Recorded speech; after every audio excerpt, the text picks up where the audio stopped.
Sejam bem-vindos, meus amigos! Aqui quem fala é o narrador de suas mais intensas emoções, Heron Falbo.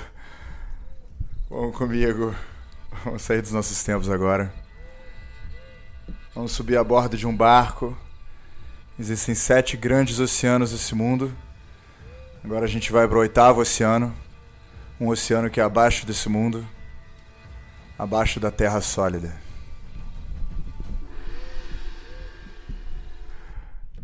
Um livro, uma caneta, uma criança e um professor podem mudar o mundo. Malala Yousafzai. Agora, uma pessoa muito querida, queria apresentar para vocês, senhoras e senhores, a princesa guerreira, modelo de metralhadora, a querida do povo curdo, Thalita do Vale!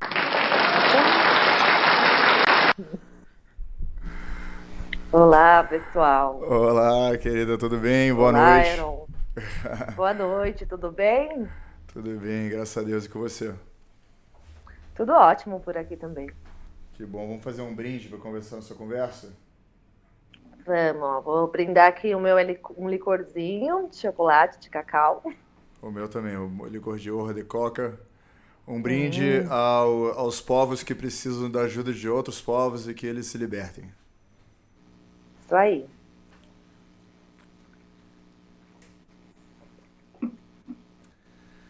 É, e aí, faz tempo que a gente não se fala.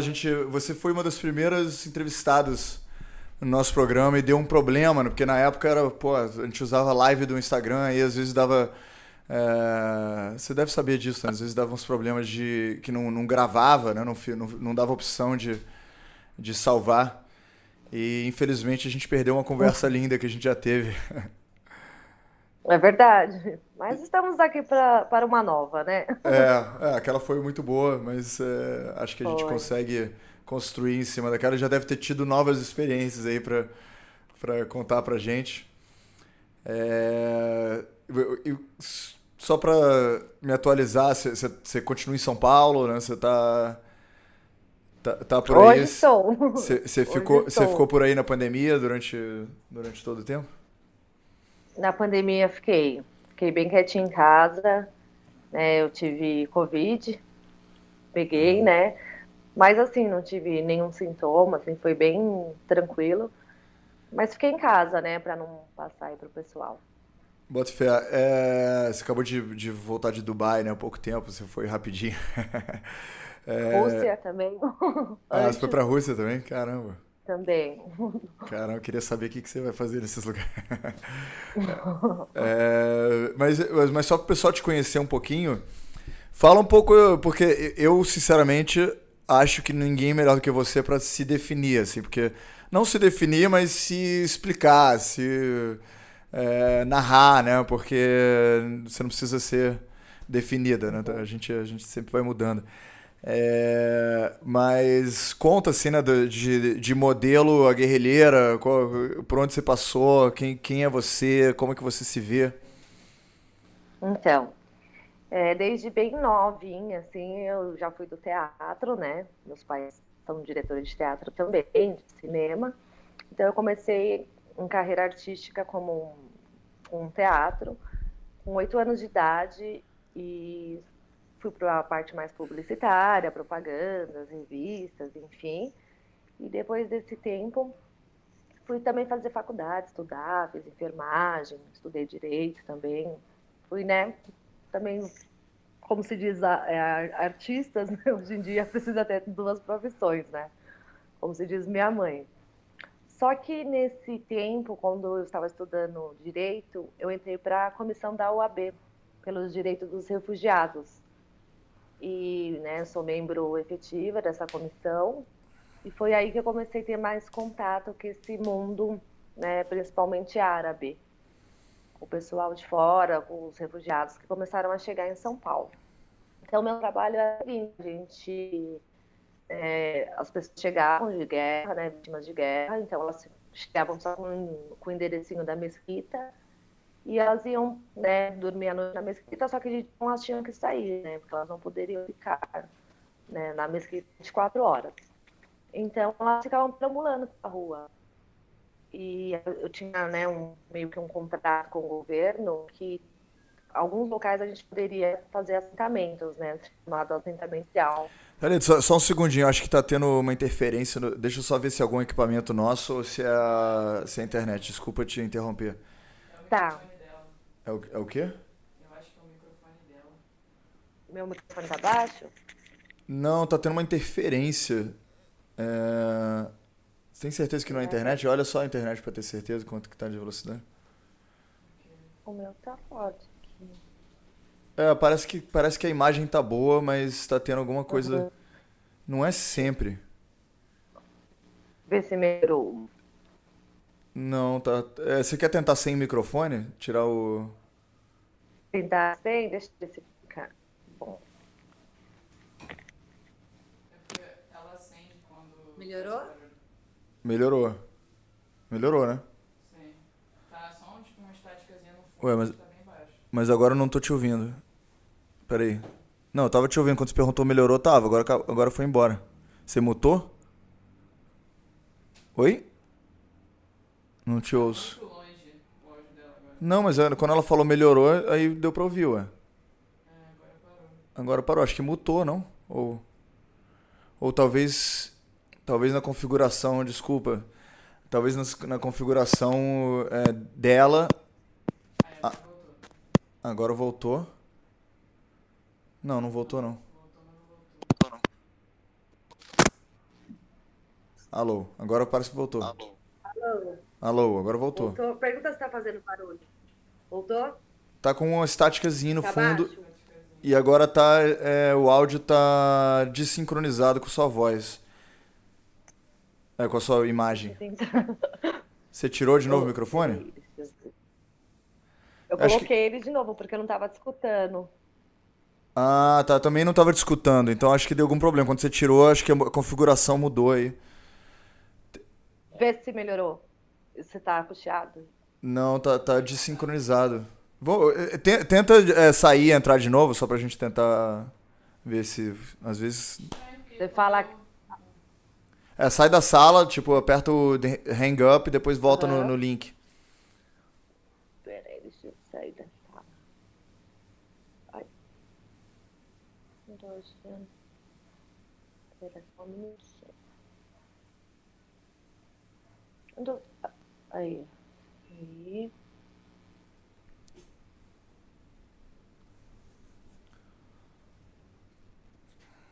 Melhorou? Agora voltou. Agora tá certo. Voltou? Voltou, então agora, Ah, agora legal. vamos, agora vamos. Tá bom. Uhum. Desculpa, então você estava falando da sua trajetória, explicando como é que você começou a trabalhar com os refugiados, que você estava numa comissão especial para Uhum. refugiados da OAB, e foi aí que você começou a ter Uhum. contato com o pessoal que ia para mesquita, que só conhecia o mundo deles, era só o que eles conheciam dentro da mesquita, que eles chegavam como refugiados, não sabiam nada sobre o Brasil. Isso, eles não poderiam ficar, né, o horário integral dentro dessa mesquita, eles só podiam dormir, né? Então eles tinham que sair de dia, assim, buscar emprego, sem saber falar nada em português, né? Eles falam todas as outras línguas, porém português não, que eles acham difícil. Então eles saíam para de dia procurar alguma coisa para fazer. Então a gente fazia esse trabalho de ir, né, até eles. A gente ia sempre com um share, que é um membro, né, assim, árabe. E a gente geralmente dava preferência para as mulheres com crianças, grávidas, né, pessoas de idade, depois homens, senhores, depois homens, e a gente levava para esses assentamentos que eram permitidos por nós, entendeu? A gente tinha, na verdade, em parceria com o governo, assentamentos legais que poderiam ser ocupados para pessoas em situação de rua, né? E esse assentamento, inclusive, era basicamente mais de refugiados. Peraí que acho que deu algum. Não, vamos continuar, só tava tentando ver se voltou. Uhum, Então, tá. mas como começou pra você, assim, como que você sentiu que você precisava dar mais atenção pra isso, precisava participar mais desse quadro, né, que você percebeu? Então, eu comecei a ver que a situação lá, assim, não que o nosso país não tenha, né, situação complicada também, que eu também ajudo em algumas ações aqui, mas eu comecei a perceber que no país deles o Estado Islâmico estava muito grande, né? Eles estavam formando califados assim muito fortes. E isso, claro, que futuramente poderia atingir qualquer país, até o nosso, né? Então eu comecei a perceber que era uma coisa que poderia ser mundial, né? E conversava com os membros da equipe lá do exército deles. E foi assim que a gente foi fazendo meio que meio de campo, assim, né? As famílias estavam aqui, os homens estavam na guerra com as filhas, e geralmente a mulher aqui que tinha um bebezinho, que tinha criança menorzinha, estava fugindo para cá. E aí você começou a se envolver mais. Qual foi esse envolvimento? Então, eu falava sempre com eles por WhatsApp, elas começaram a confiar bastante, né, em mim, porque viram que eu estava ajudando tudo. Então, eu fazia parte de um grupo de WhatsApp deles, de generais, de capitães, enfim. E estava sempre em contato, falando sobre a família. E aí eu decidi que eu ia para lá levar uma ajuda humanitária, né? Primeiro de roupas, alimentos, tudo que eu conseguia assim entre amigos, eu juntei para a gente poder levar. Porém, nesse tempo todo a gente juntou assim um grupo, fizemos um grupo de WhatsApp de mais ou menos umas 60 pessoas e fomos em três só, mas separadamente também. E isso é quem bancava, assim, quem fomentava era a OAB. A OAB tinha um grupo que fazia isso. Como isso era executado? Não, a OAB nessa parte de a gente chegar a ingressar mesmo, isso daí era por nossa conta mesmo. A única parte que a Individualmente. OAB, né, Mas não tinha atuava grupo nenhum? Era o grupo das próprias pessoas ou assim individualmente mesmo? fui eu, na verdade, fui eu mesma que criei um grupo de militares, ex-militares, de pessoas combatentes, de pessoas que têm é, alguma experiência, né, em ajuda humanitária. Fui eu que montei esse grupo, né? A parte que a OAB me deu um impulso relacionado a isso foi, né, de eu trabalhar com os assentamentos, essas coisas, né, de refugiados, que eu tive mais contato. Porém, eu comecei a montar por mim mesmo esse grupo de pessoas que gostariam de ajudar. Aí você foi para lá e o que você encontrou? O que você encontrou lá e onde é lá exatamente? Foi na Síria? Não, foi no Iraque, na parte do norte do Iraque, em Erbil, né, a capital do Kurdistão iraquiano. Porém, a gente também foi para alguns lugares da Síria, em Raqqa, na Síria também. Vamos também explicar que até eu não sei tão bem o que é exatamente o Kurdistão, né? Kurdistão Uhum, é um território, um povo, é um território e um povo que acho que nunca teve, né? Um estado uhum, próprio. um país. É, Isso. Na verdade, os curdos, eles são um dos povos mais antigos, né, do Oriente Médio. Tem relatos aí de curdos até 8.000 anos antes de Cristo. Só que eles não têm uma região, né, correta, assim, um país deles, na verdade, né? Então, eles ocuparam né, os nortes, a maioria Iraque, Irã, Síria e Turquia, e ali tem a parte de maior número de curdos. E no Iraque é muito forte, né? O norte do Iraque, tanto que eles têm um presidente próprio, né? Eles são meio que considerados separatistas, né? Porque Iraque e Bagdá é uma coisa, Iraque e Kurdistão é outro, entendeu? Então, até eles não se dão muito bem, assim, né? Iraque e Bagdá, Iraque e Kurdistão, sabe? Assim, eles se respeitam, mas não se dão lá tão bem. ah, Então, não tem, são eles não, presidentes distintos. é engraçado isso, mas como é que funciona isso? O Iraque permite isso? Tem uma tolerância? Ou antes tinha refugiado também, tipo, do Saddam Hussein, agora com os Estados Unidos é diferente? Como é que é na prática? Então, deu uma misturada ali, né, depois da morte do Saddam, porque o Iraque tem muito curdo mesmo, né, uma população eu não sei a estimativa hoje, mas é uma população grande de curdos. Então, o Iraque falou, eles não deixam de ser curdo-iraquianos, né? Então, eles ficam na região norte e a gente fica aqui na parte de Bagdá, aqui a gente fica aqui no nosso canto e eles lá no canto deles. Foi basicamente isso. Mas eles se toleram, assim, eles lutaram juntos contra o Estado Islâmico, né? Porém, de vez em quando, eles têm uma briga, assim, por causa da região. E você, assim, né, quando você tava lá, você percebeu que eles, tipo assim, seguem leis diferentes? Ou como é que é a questão? Porque que eles são muçulmanos também, né? Igual os iraquianos. E também uma outra pergunta, não sei se você sabe lá conversando com eles, mas em termos, se eles são uma religião mais antiga do que o Islã, como é que é essa convivência com o Islã? Eles têm outros costumes que não são islâmicos? Você sentiu isso? Então, senti. Assim, os curdos, eles têm uma religião, inclusive, mais antiga do que o catolicismo, né? Chama Yazidismo. Eles têm, na verdade, lá um templo, tudo certinho, porém eles só não são considerados religião, o Yazidismo, porque eles não têm um livro sagrado, né? É um livro sagrado, assim, apresentado, mas eles possuem esse livro sagrado dentro, né, desse templo, porém eles falam que eles só vão apresentar no momento certo, né? As leis yazidistas, Então, mas eles são muito tranquilos, assim. Essa religião veio antes de Cristo, né? E em relação aos muçulmanos, tem as divisões sunitas, xiitas, jihad, né? E por aí vai. Os mais extremistas são os jihad e os xiitas, né? Mas dentro da religião muçulmana tem várias... Pô, tem 1 milhão de vários denominações. tipos, isso. Porém, o yazidismo eles respeitam bastante, assim, os muçulmanos lá, né? Os islâmicos muçulmanos, eles respeitam muito os yazidis, entendeu? Que eles são um dos povos mais antigos curdos, né?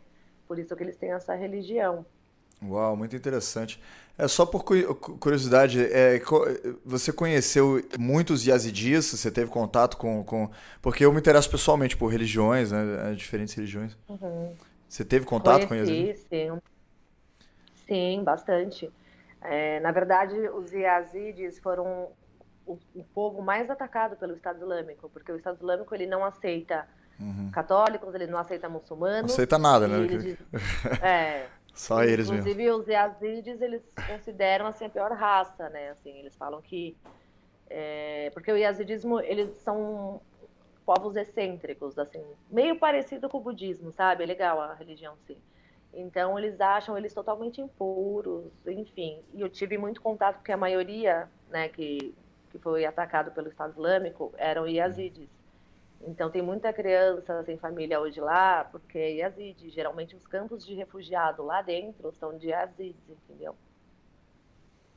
Uau, fascinante. Eu tive muito contato. E por acaso você tem alguém aqui no Brasil que seja especialista em yazidi, alguma coisa assim, porque eu gostaria de saber mais sobre isso. Também para outras pessoas que estão nos assistindo, descobrir um pouco mais. Você tem noção de aqui no Brasil... Além de você?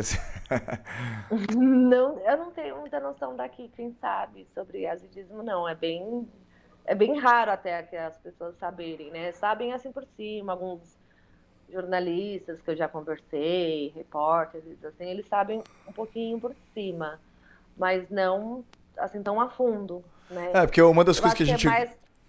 Desculpa. Pode falar. Não, só para você entender de onde está vindo a minha pergunta, é porque aqui no nosso programa a gente busca trazer conhecimentos assim, que as pessoas estão ignorando, entendeu? Então, assim, essa questão do Yazid, além do povo curdo, assim, claro que o povo curdo já é por si só um assunto, né, que é relevantíssimo, assim, tanto que uma das razões que está aqui entre outros, pelo seu conhecimento, né, da questão curda. Só que mais ainda do que os curdos é o yazidismo, porque é uma religião assim, que as pessoas nem sabem que existe, né? Até zoroastrismo, né, que é uma coisa que as pessoas esquecem, é uma coisa que existem especialistas e tudo. E é muito parecido no sentido de que é uma religião antiga. E religiões antigas que ainda são vivas,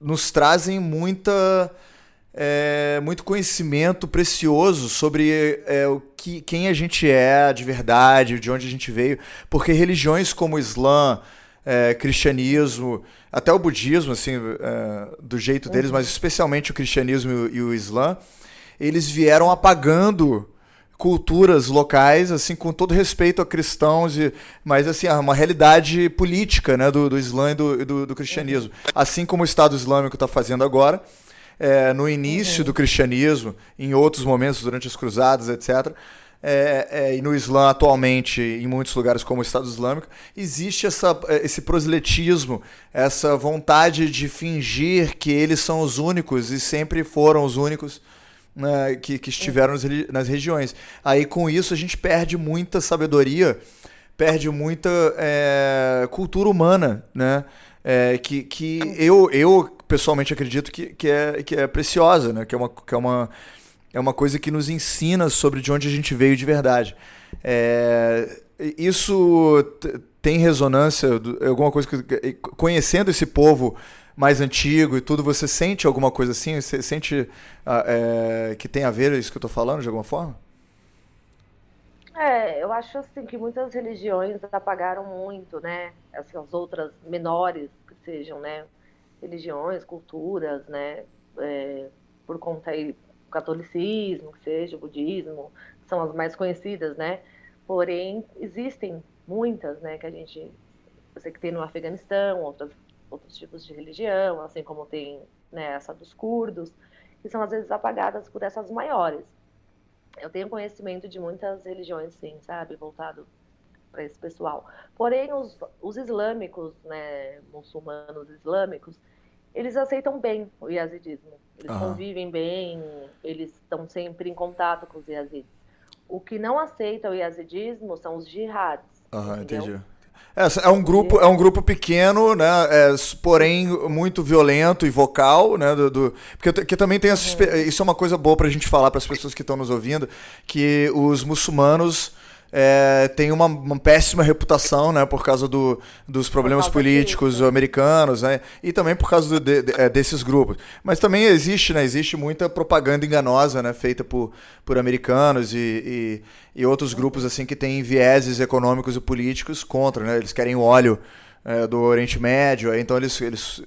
criam uma inimizade muito grande. Não é só culpa, eu não acredito que é só culpa dos jarridistas, não. Tem aí várias. Tem muita coisa envolvida. É, Tem a política envolvida, tem muita coisa envolvida nesse meio, né, do jihad. Eles são extremistas não é só por conta da religião, são por vários pontos, né? exato. Eu acho importante esclarecer isso, né? Porque eu acho que a maioria das pessoas tem só uma visão assim de, não, muçulmano é um louco, violento, agressivo, e pra É muito maioria é o envolvido. contrário, né? É, É, pra maioria do povo mesmo é o contrário. Eles são super serenos e pacíficos, eles não bebem, não usam drogas. São, tipo assim, pessoas assim, tipo, quase meditativas, né? Rezam, todo mundo tem terço, fica rezando no carro o tempo todo. é. São pessoas extremamente tementes a Deus, assim. Eu não falo nem isso como religioso. Eu mesmo já fui religioso, mas não sou. E eu já morei em Israel, né? Eu morei 3 anos em Israel.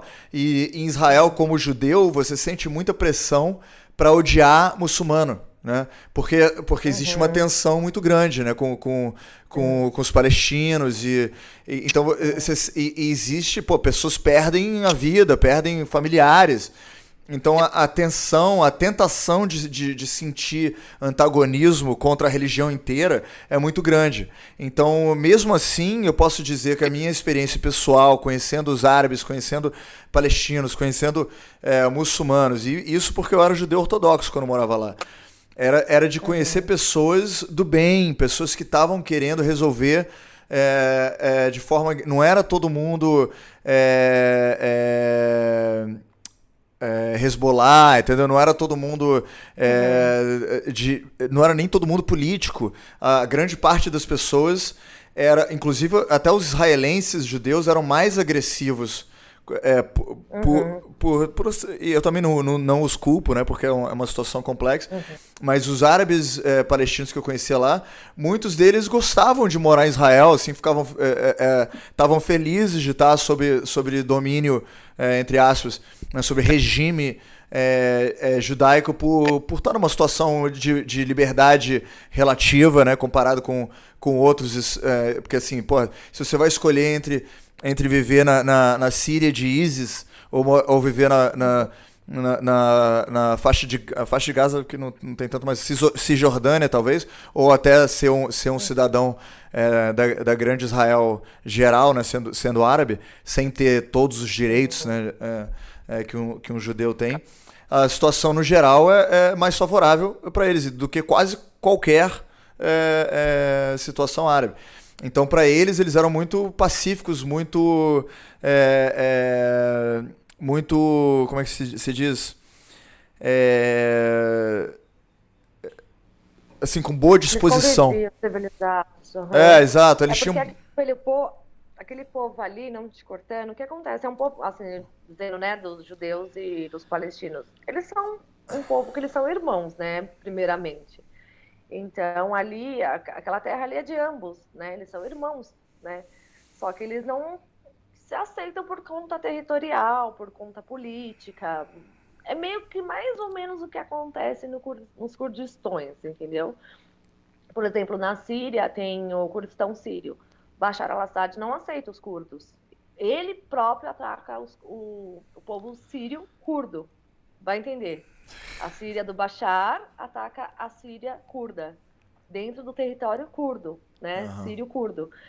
Então, tá todo mundo ali na Síria, mas ele tá atacando o próprio povo E- dele. Não dá para entender, Eu né? tenho uma teoria, vê se você concorda com isso.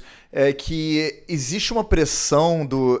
Quem tem esse viés econômico político que alimenta esse ódio no povo. Tipo assim, é claro que por serem de Uhum. países de bordas diferentes, apesar de ser da mesma cultura, eles vão ter um Sim. pouquinho de diferença, né? Vão falar a língua um pouquinho diferente, vão ter costumes um pouquinho diferentes. Aí, como a Síria, a grande Síria, tem problemas com o grande Iraque, aí eles alimentam. É a mesma coisa de que você falou, o Israel e os árabes, né? Palestina. Os Uhum. palestinos, mas todos os árabes, independente de serem. Porque também tem árabes cristãos, né? As pessoas esquecem isso. Tem, Sim. tem todo tipo de povo lá, né? Até deve ter curdo Uhum. no Israel, não sei, mas deve ter. Tem É, bastante também.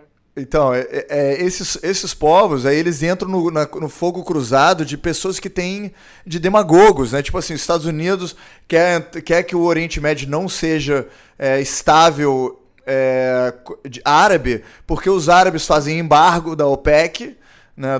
Sei lá como é que é em português, e controlam os preços, aí querem ter hegemonia, querem dominar essa coisa econômica, então querem manter eles divididos, e os árabes, obviamente, querem ter mais poder do próprio óleo, mais autonomia, etc.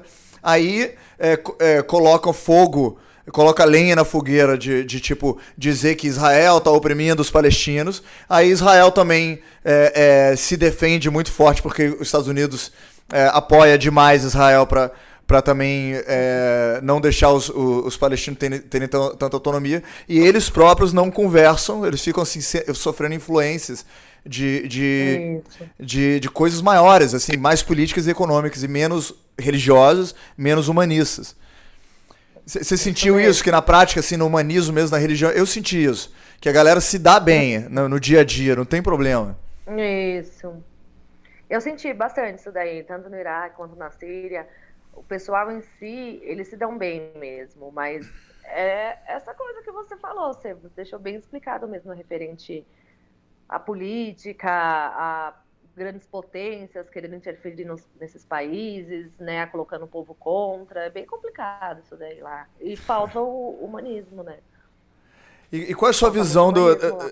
qual é a sua visão assim da atualidade lá? O que você acha? Para que caminho vai? Assim, eu imagino que você se mantém conectado com as pessoas lá. Eu sei que você se importa de verdade. Você tá sempre ajudando da maneira que você pode. Como é que é o futuro disso, dessa situação? Como é que tá agora? Então, o Estado Islâmico teve, né, na verdade, agora, todo mundo sabe que estava sob o domínio há algum tempo, né, já. E a parte de Bagdá estava comandada pelos Estados Unidos. Então, na época mesmo já do Trump, os Estados Unidos mordia, assoprava, ajudava e não ajudava, né? Na verdade, eles. E, por exemplo, o Afeganistão, os Estados Unidos abandonou, foi embora, eles ficaram lá, todo mundo sabe, né? Com os talibãs. E no Kurdistão, no Kurdistão iraquiano, continua o mesmo presidente na parte curda, a parte de Bagdá a Shia, né, que é como se fosse uma milícia que toma conta, porém eles estão convivendo, né, assim, pacificamente, mas o Estado Islâmico está querendo se reerguer de novo.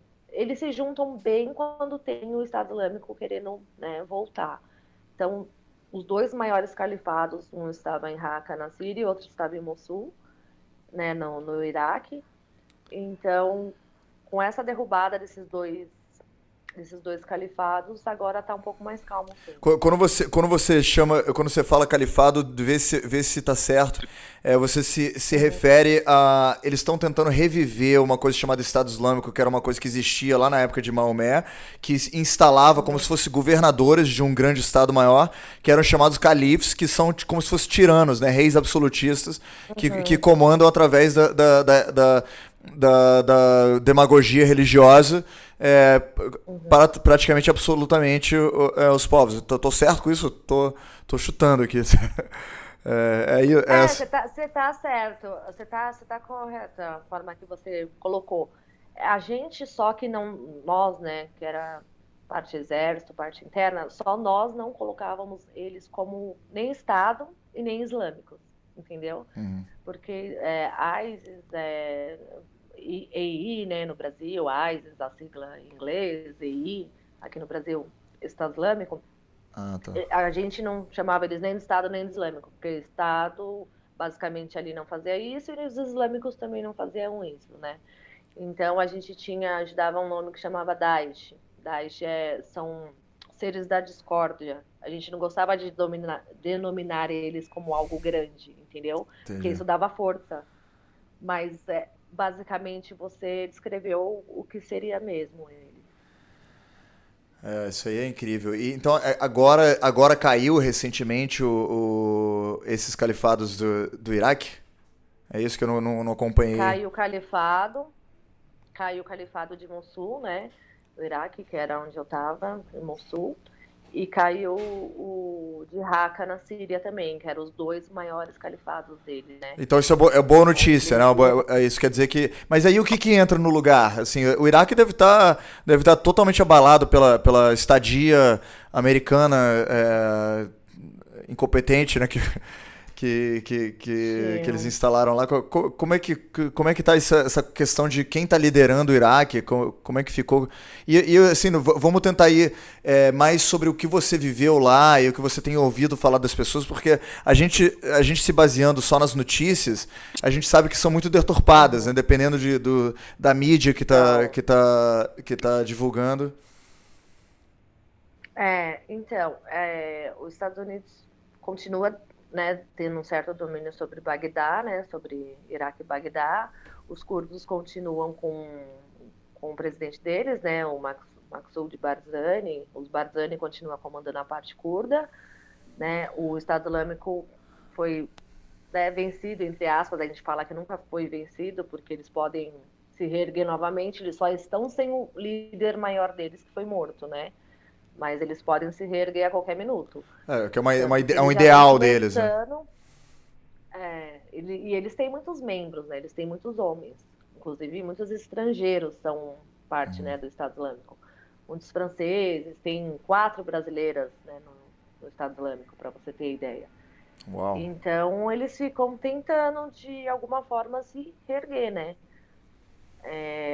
Você vê que no Afeganistão ali, eles já estão fazendo ataque por lá, né? Eles já estão conseguindo voltar de leve lá, né? Assim, brigando com os talibãs, né, também. Só que assim, Aaron, no Iraque, por exemplo, lá tem muita milícia, entendeu? Tem muita milícia. Não é só o Estado Islâmico. Lá tem 4, 5 tipos de milícia menores. Entendi. É como se Então, fosse, tipo, assim, briga de gangue, né? Tipo assim, tem... isso, ficam brigando o tempo todo. isso. Tem né, os grupos menores, né, assim, que uns têm uma ideologia, outro tem outro. Enfim, o maior era o Estado Islâmico mesmo por conta, né, do terrorismo aí que ele causou no mundo inteiro. Inclusive, o Estado Islâmico foi o que tomou a Al-Qaeda, né, e se transformou no Estado Islâmico. Então, lá tem muita milícia. Então, o grupo que eu estava, os membros do grupo que eu estava, eles combatiam e combatem até hoje essas milícias, entendeu? Os peshmergas são um grupo, um exército lá que combate grupos de terrorismo. E qual é o objetivo... Desculpa, qual é o nome deles? Peshmerga, Peshmerga. Os isso. Peshmergas, qual o objetivo final deles? Eles querem um Estado curdo? Eles querem combater a corrupção e estabelecer uma espécie de democracia? Qual que é? Eles têm uma agenda a longo prazo, assim, desse tipo? Um ideal deles?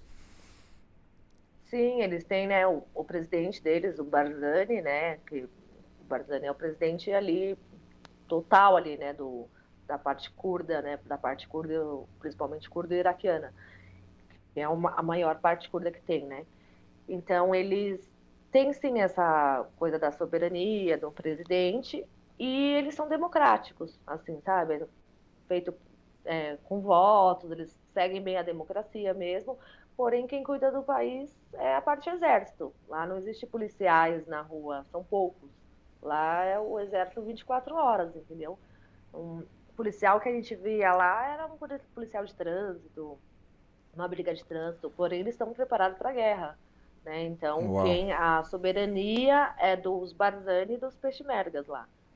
Quem manda no país é esse exército gigante junto com os Barzani, Uau. que é o presidente deles. E foi isso que você participou, né? Você participou, lançou uns mísseis lá com lança-míssil. Que eu já vi umas fotos suas lá com bazuca, sei lá como é que foi. Como é que foi sua participação nisso? Então, eu cheguei lá para ajudar, né, nos campos de refugiados. Aí ajudei 3 dias lá, né, com as crianças, tudo. E aí depois eu pedi para me alistar, né, porque no Brasil já sou atiradora esportiva, né, profissional. Eu pedi para me alistar no grupo deles e passei em todos os testes em 2 exércitos, tanto no da Síria quanto no do Iraque, e fiquei no do Iraque, esse dos peshmergas curdos no Iraque.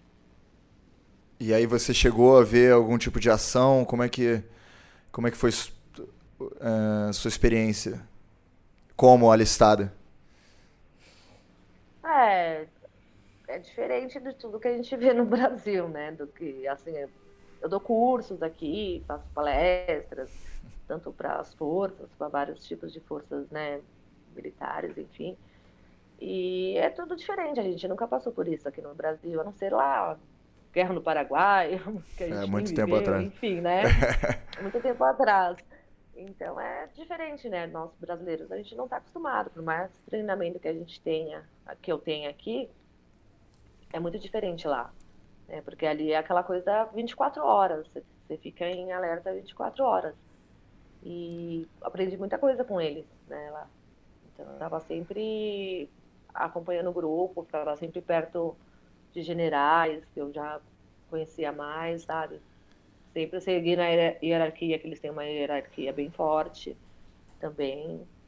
E foi daí por diante. E você, como é que foi essa adaptação, assim, porque eu imagino que você deve ter sentido medo, assim, de estar nessa situação, né, o que pode acontecer, como é que foi essa adaptação sua, em termos de você ser a mulher que você precisa ser para fazer as coisas que você fez? Olha, para falar a verdade, eu fui muito tranquila para lá, porque lá tem exércitos criados por mulheres, né? Elas já pediram, as curdas em si, elas já pediram, elas fizeram a revolução delas, né? Elas Oh. já tiraram o hijab, tiraram a É bolsa e mesmo? falaram, não, a gente começou o exército lá com elas. o que que acontecia? Elas eram raptadas, né, pelo Estado Islâmico, junto com a família, marido, filho. Eles matavam já os maridos, né, delas, assim, na frente delas, levavam as crianças e levavam elas. E aí, o que que eles faziam? Elas viravam escravas sexuais deles, né? Elas eram vendidas entre o Estado Islâmico, né? Então, chegava numa certa idade, já está muito velha, aí passava para outro membro do Estado Islâmico. Isso elas eram estupradas, todos os tipos de violência essas mulheres sofriam.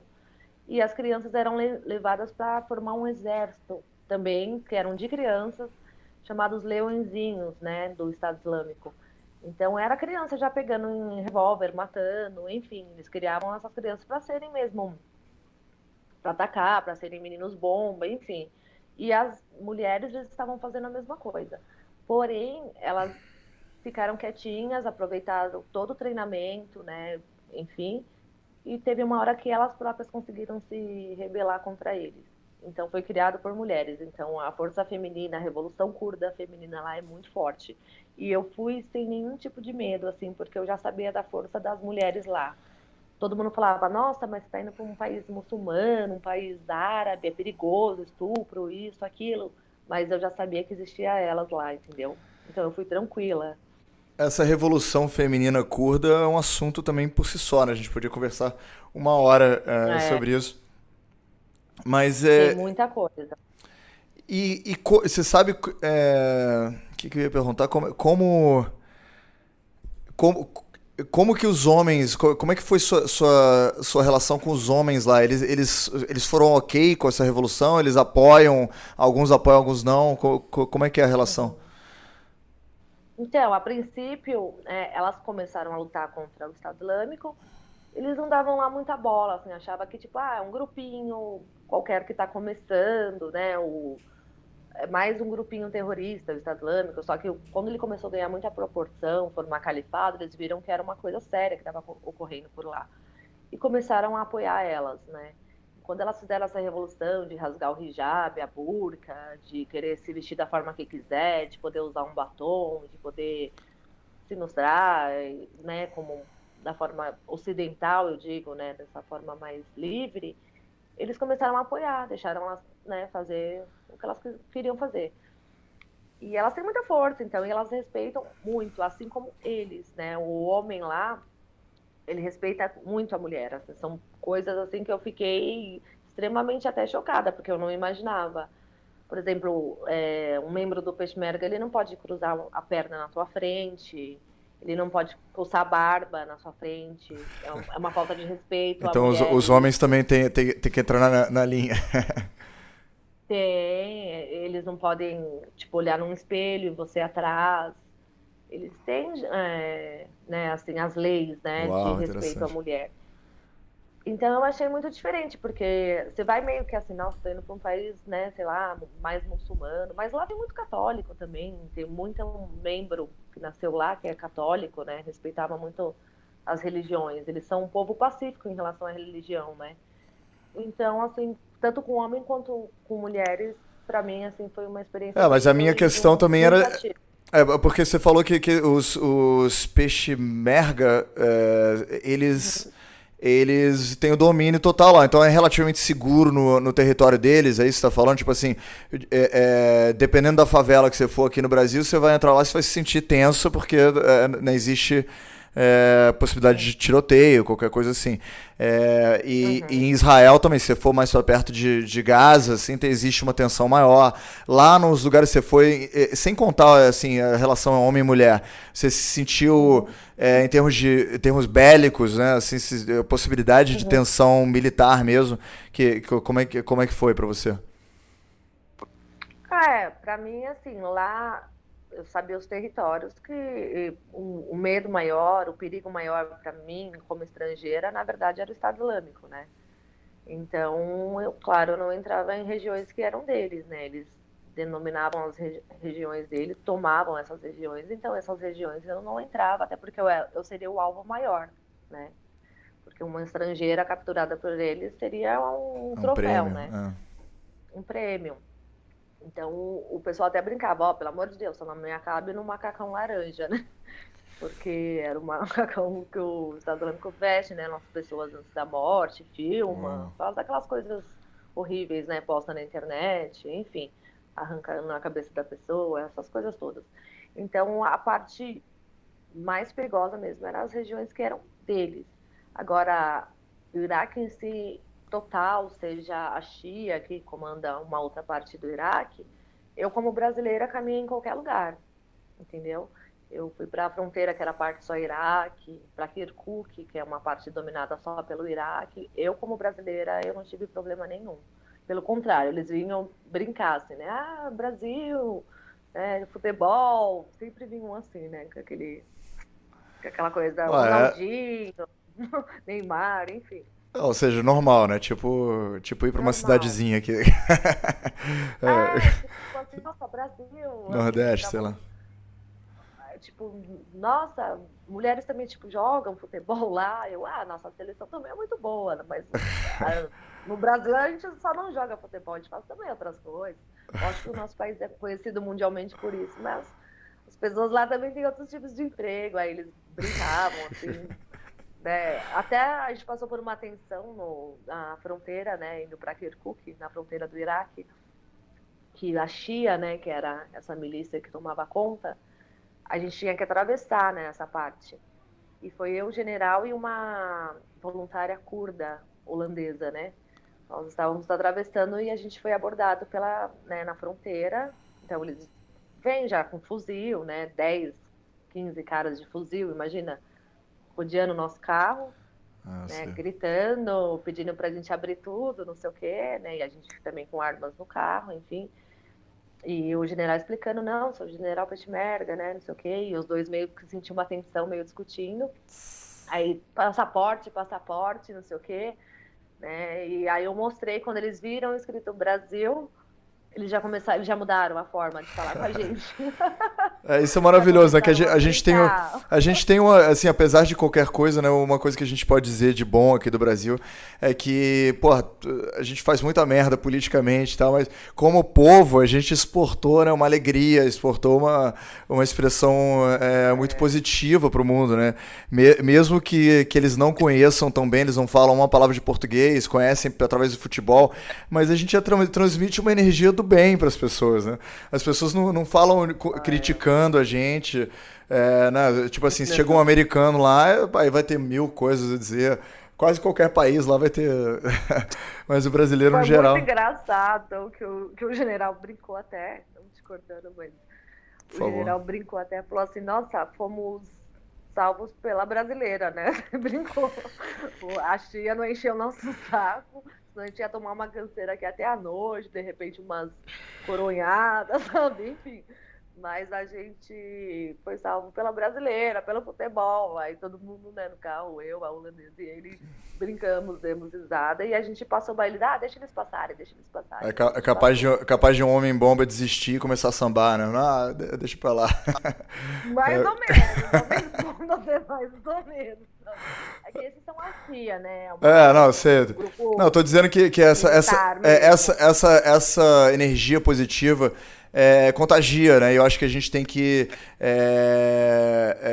fomentar isso. A gente tem que ver o que a gente tem de bom aqui no Brasil e turbinar isso, né? Porque isso é uma coisa muito legal, assim, que a gente tem. É óbvio, sem tirar a visão, né, do pão e circo, pra gente não se iludir aí e os nossos governantes não usarem a gente. Mas Uhum. que a gente sempre valorize, né, essa alegria, até a gente está vivendo esse momento aqui no Brasil que está tendo essa dualidade, né, Lula versus Bolsonaro, que tá fazendo as pessoas ficarem muito antagônicas, né, e tá perdendo um pouquinho dessa Exatamente. espontaneidade, dessa alegria, assim, dessa boa vontade que a gente tem um com o outro. Né, as pessoas estão com o pé atrás e eu acho que é importante a gente lembrar disso, né, que faz o Brasil único, né? Que é ser brasileiro, né? Não é o Nordeste, não é o Porto Alegre, não é o Amazonas, é Uhum. tudo muito diferente. Mas uma coisa que é sempre parecida é essa espontaneidade, essa alegria, e a gente está jogando isso fora por causa de demagogos políticos que vão fazer a mesma merda que sempre fizeram, né? Eu penso igual também. O povo poderia ser um pouco mais, né, mais unido, mais humano um com o outro, independente da escolha de um, escolha de outro. A gente está se perdendo muito nesse caminho aí, né? referente a Lula, Bolsonaro, e as pessoas estão se atacando muito, tá? Uma coisa assim, uma rivalidade muito extrema, e a gente esquece que o Brasil é nosso, né? Não é de políticos. Então, se for um, se for outro, é o que você falou, qualquer um que estiver lá vai fazer a mesma coisa. Então, a gente tem que olhar para o nosso país e nós como seres humanos, né? Entre aqui a nossa convivência. E torcer para que venha, né? Alguém aí que faça alguma coisa melhor. Thalita, acabou nosso tempo, a gente tem esse compromisso aí com 1 hora de tempo. Mas, pô, tem 1 milhão de assuntos aí que a gente abriu. Espero que a gente possa marcar outro momento de novo, a gente conversar mais. É sempre um prazer conversar com você, a gente tem sempre assunto. Antes da gente terminar, eu queria fazer uma última pergunta para você. E também te dizer, se você tiver alguma coisa, algum projeto que você esteja fazendo, alguma caridade que você queira divulgar, ou o seu site, qualquer coisa que você quiser, se você quiser tomar esse tempo aí para alertar as pessoas, por favor, fique à vontade. Aí depois eu faço a pergunta. Obrigada. Tá. Então, agora no dia 28 de novembro, a gente vai ter um evento, né, em Osasco. Convidei o pessoal dos bombeiros que eu já atuei para levar a Hope, aquela cachorrinha que é cão herói. E vai ter o pessoal da guarda, vai ter uma magistrada, minha amiga também, que inclusive ela é aí do Rio de Janeiro, que ela vai comparecer, ela é uma ativista também da causa animal que eu gosto bastante. A gente vai erguer um monumento em homenagem àquela cachorrinha que foi morta, a Manchinha, né, lá no Carrefour, São Paulo. Então a gente vai erguer esse movimento, a gente vai ter esse evento lá. E outras coisas ainda meio em off, mas na próxima entrevista eu já vou poder falar também, né, sobre outros países aí. E é isso, aí você pode ir para essa pergunta, porque aí eu vou, conforme as coisas vão surgindo, né, vão sendo efetivas mesmo, eu vou te falando. E você tem algum Instagram aberto, alguma conta para as pessoas poderem te seguir e se manter informadas? Então, o meu Instagram atual, sempre quando eu viajo, né, para outros países como eu fui agora, eu tinha um que era grande aí, com milhões de pessoas, né, e aí eu tranco, né, na verdade, porque é uma questão mesmo de segurança. Entendi. Aí eu tô com um Instagram pessoal só, né, que eu tenho poucos seguidores, que ele é trancado, e que é só família mesmo e amigos. Mas eu tenho uma conta no TikTok que eu posto um pouco a respeito, uma conta militar no TikTok, para o pessoal que quer conhecer um pouco esse meio, tudo. Que bom. É Tata do Vale, TH, né, Tata do Vale com 2 L's. Ok, Tata do Vale, THTAVALLE, no TikTok. Isso, aí essa daí tá aberta, o pessoal pode ver um pouquinho sobre Então eu vou te fazer uma última pergunta. Thalita, se você pudesse ter uma varinha mágica ou todo o dinheiro do mundo e mudar alguma coisa no mundo hoje para melhorar, o que seria? Por quê? Então, eu acho que eu mudaria, na verdade, a fome, né, que é uma coisa que é muito grave. Eu acho que no nosso país ainda tem muitos brasileiros aí em situação de rua, em situação de extrema fome. A gente passou por uma pandemia e a gente viu quantos mais brasileiros, né, estão nessa situação de fome. Então, eu mudaria, nesse momento eu mudaria isso, né, porque dói de ver que a gente tem muitas famílias aí na rua e passando por isso. Muito obrigado. Então é isso, Thalita. Se você puder esperar 2 minutinhos, só vou fazer um aviso paroquial rapidinho e depois a gente se fala offline, pode ser? Pode ser, claro. Beleza, então. Obrigado pela sua participação, foi ótimo. A gente se fala, a gente se vê. Obrigada. Tchau, tchau. Beijão. Tchau.